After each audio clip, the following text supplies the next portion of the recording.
Birkeland, il a fait des belles découvertes, mais il aurait pu aller plus loin.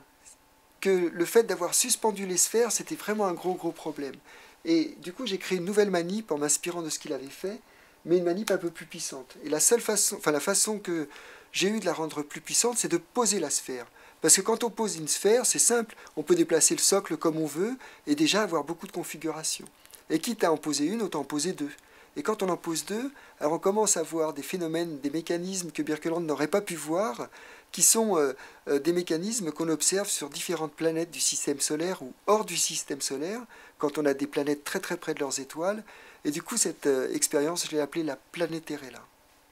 On a ici une pompe à vide, qui est ce qu'on appelle une pompe à vide primaire. Elle fait un vide qui correspond au vide qu'on avait à 70 km d'altitude, c'est-à-dire de l'ordre du centième d'hectopascal ou du centième de millibar. Vous savez, la pression atmosphérique ici, c'est de l'ordre de 1015 millibars ou 1015 hectopascal. Là, on arrive au centième, donc comme à 70-80 km d'altitude. Pour contrôler cette pression, on utilise ici un capteur de pression, il est ici, c'est ce petit tube-là, et puis on affiche la pression ici simplement.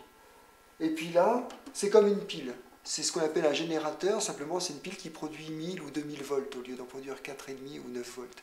Et comme sur une pile, vous savez, on a un pôle plus et un pôle moins. Là, on a aussi un pôle plus et un pôle moins.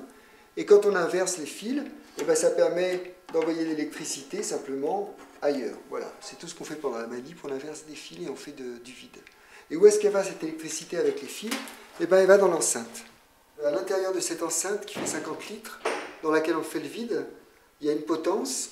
Et puis sur cette potence, on a mis un petit stylet en métal dans lequel on peut amener de l'électricité. Et puis ce stylet, on l'a fait sur une petite roue qui permet de le mettre dans n'importe quel sens. On a fait des sphères de diamètre différents, celle-là c'est 5 cm, puis là 10, de façon à pouvoir voir des choses différentes. Et à l'intérieur des sphères, on a positionné les aimants différemment. Dans la petite sphère, dans cette configuration-là, mais on peut faire tout ce qu'on veut. Hein. Là, on a mis un aimant bien au centre, avec le pôle nord ici et puis le pôle sud là. Et puis, dans la grosse sphère, eh ben, on a incliné les aimants. On a mis un aimant ici, un aimant là, pour que ce soit incliné. Voilà, on peut voir tout un tas de configurations différentes et puis pas se laisser limiter et laisser parler de l'imagination.